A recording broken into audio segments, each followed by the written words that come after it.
এই বিপন্ন পরিবার, দুঃখী পরিবারের কাছে চলে যাওয়ার চেষ্টা করতাম, কিন্তু ওই সময়টা আমার হাতে ছিল না।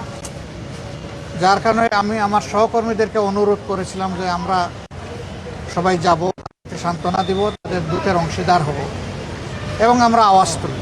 ইতিমধ্যে আপনারা দেখেছেন যে এই পাশবিক বা নৃশংস হত্যাকাণ্ডের বিরুদ্ধে আমাদের প্রিয় সংগঠন সোচ্চার প্রতিবাদ করেছে, মিটিং করেছে, মিছিল করেছে, দাবি জানিয়েছে এই পশুর বিচার সম্পন্ন হওয়া নয়, বিচার সম্পন্ন হওয়ার পরে শাস্তি বাস্তবায়নের দাবিতেই আমরা কর্মসূচি করেছি। আমাদের দাবি একেবারেই স্পষ্ট, যারা এইভাবে আত্মস্বীকৃত দর্শনকারী এবং হত্যাকারী, এদের বিচার লম্বা হওয়া মানেই হলো এদেরকে সহযোগিতা করা, মানেই হলো অন্যায়ের পক্ষে নেওয়া, দুষ্কৃতিকারীর পক্ষে নেওয়া।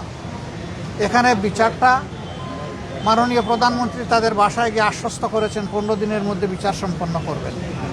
আমরা দেখতে চাই প্রধানমন্ত্রীর কমপক্ষে এই ওয়াদাটা শতভাগ বাস্তবায়ন হবে, এবং এটি যদি বাস্তবায়ন হয় সারা বাংলাদেশের 18 কোটি মানুষ খুশি হবে, ওনার জন্য দোয়া করবে। আমরা ওনার জন্য দোয়া করতে চাই, দেখতে চাই 15 দিনে এই বিচার সম্পন্ন হবে। এবং আমি পার্সোনালি বিশ্বাস করি যদি বিচার বিভাগ সঠিকভাবে এই কাজ করে, সিরিয়াসলি করে, তাইলে 15 দিন মানে 15 কর্মদিবসের মধ্যে এটি সম্ভব। অন্তত বিচারিক আদালতের কার্যক্রম সম্পন্ন করা সম্ভব। তারপরে দ্রুততম সময়ের মধ্যে এই রায়কে কার্যকর করার জন্য হাইকোর্টে পাঠাতে হবে। ওইটাও যদি সিনসিয়ারিটি থাকে উদাহরণ সৃষ্টির জন্য, ওইটাও 1 মাসের মধ্যে হয়তো বা সম্পন্ন করা সম্ভব।